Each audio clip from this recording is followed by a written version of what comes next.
Greetings, Augies worldwide.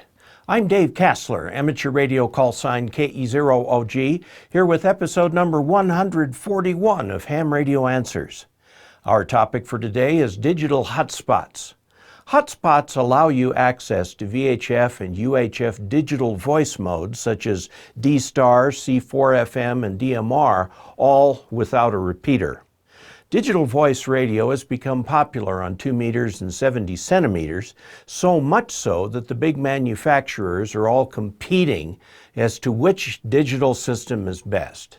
That's right, folks, there is no standard way of doing it. Yaesu is pushing System Fusion / C4FM. Kenwood is pushing D-Star, and ICOM has hopped on the D-Star bandwagon too. And the Chinese manufacturers are choosing to push DMR, made popular, oddly enough, by those using American-made Motorola equipment. All of them have their advantages and disadvantages. One of the big problems with all this digital activity on 2 meters and 70 centimeters is that appropriate repeaters are not always readily available. Digital repeaters are more expensive than analog repeaters and require all the same type of frequency coordination as do regular FM repeaters. And the lack of a standard in amateur radio has proven to be a hindrance in acceptance of digital modes. However, the advent of the digital hotspot has made it possible for anyone anywhere with access to the internet to use digital modes.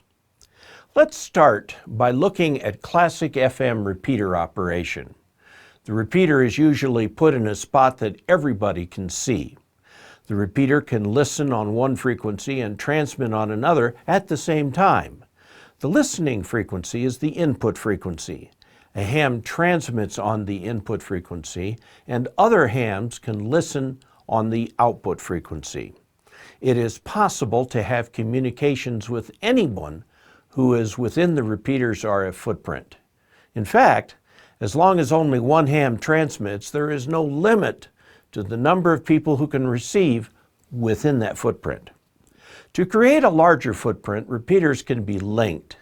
This greatly expands the number of people who can listen to the repeater output. This can be quite an advantage in certain situations, such as providing communications for special events or in emergency situations. It's also an advantage in areas that are very rural. However, it has a disadvantage. Because of the very large footprint, people tend not to use it for ordinary chit-chat, so seemingly paradoxically, repeaters with lots of links tend to be very quiet. Now let's suppose that the repeaters are digital instead of FM.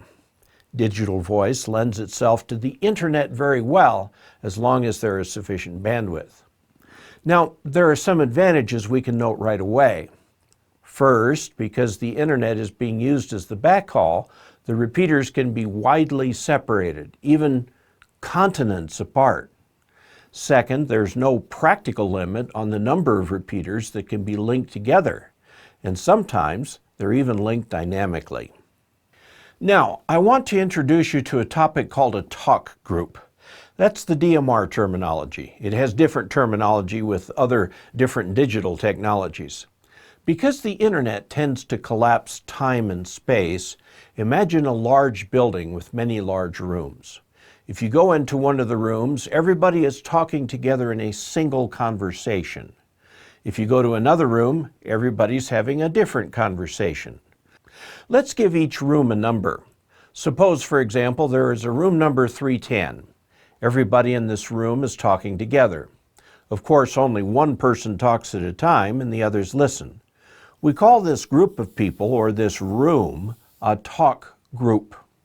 In this case, the talk group number we'll call 310. Now remember that the internet collapses time and space, so let's suppose that that room is big enough to cover the entire United States.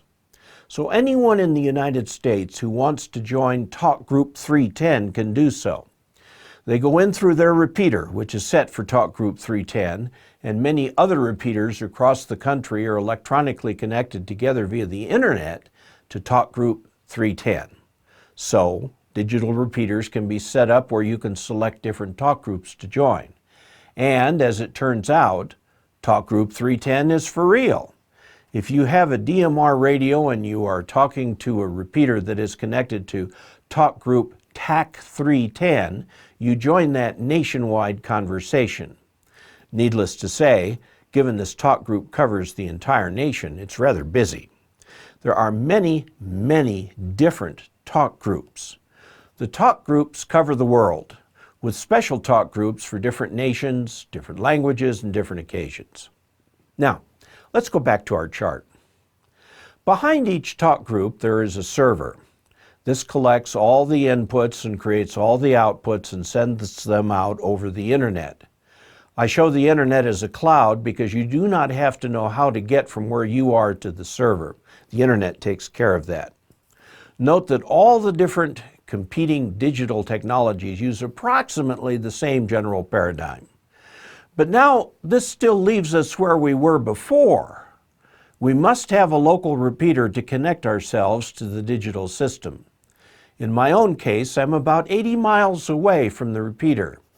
I have a diamond antenna that has 10 elements on 70 centimeters. I have used this to contact the Grand Junction DMR repeater with success. However, there is another way. There's a device called a hotspot. Many people make them. Mine is an open spot made by C4FM. It's not very big. It's a little bit like a personal repeater. You set it up so that it will transceive with your radio. Because we're not actually doing any repeating here, we can do this on simplex. So I picked a frequency that is used for simplex in our area. Note that on 70 centimeters, simplex frequencies are different in different areas. So I'm either transmitting to the hotspot or listening to it. Note that this is still ham radio. I'm using an ordinary DMR radio, in this case a Radioddity GD77. I have the radio set to Talk Group 310. The hotspot picks up my signal and connects me through to the Talk Group 310 server. After that, it's just like using a repeater. If I say something, it's picked up by all the devices connected to that talk group. That could mean hundreds of repeaters throughout the United States. If I pick a different talk group, say for the country of Hungary, then my signal would be retransmitted on repeaters in Hungary in addition to any hotspots connected to that same talk group. For this to work, I need an internet connection, but I don't need a repeater. This allows me worldwide access to any DMR talk group. Pretty cool, all things considered. Now, this little hotspot can connect me through with D-Star, DMR, or C4FM, which Yaesu calls System Fusion. It works with all of them. In fact, with OpenSpot, you can use a DMR radio to talk to System Fusion and vice versa. Now, I am introducing the OpenSpot hotspot as an example of what can be done, because C4FM is no longer selling it and has said that they will have a new product soon. I suspect that sales exceeded expectations given the popularity of digital voice on VHF and UHF. Anyway, they're sold out, but there are other brands of digital hotspots. What I want to do is show you a little bit about how this hotspot is set up so that you can get a feel for it and make a decision as to whether you want to go with the hotspot or simply use your local repeater.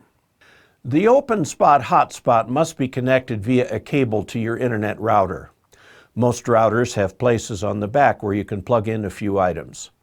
The hotspot receives its power through a USB cable, which can either be plugged into your computer or you can use the little power supply that comes with the OpenSpot. The hotspot can be set up only when your computer is connected to it via USB. After that, it can run by itself.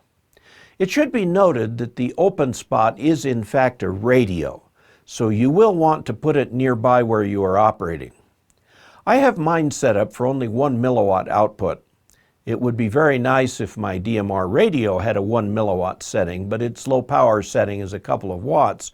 So don't forget that when you are transmitting to your hotspot, you're also transmitting to the nearby neighborhood. If you want to, you can connect to the hotspot your web browser, and it will give you information about the people that you hear. Let's take a look. After logging in, you get this screen, which provides current status of the hotspot.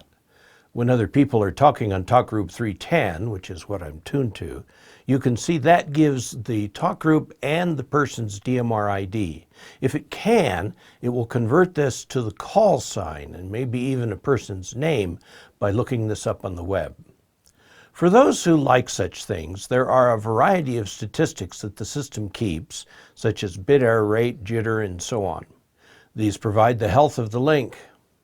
The connectors page is very important, as this is one of the places you set things up. A connector is something that connects the hotspot to the digital network. You can see many options here. Note that my call sign and my DMR ID are included as things to set up.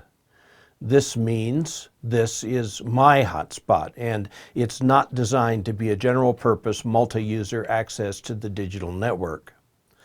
The next screen, DMR SMS, is a chat facility, which I've never seen used. The next screen, which they call a modem, must match the connector settings. I have mine set up as a DMR hotspot.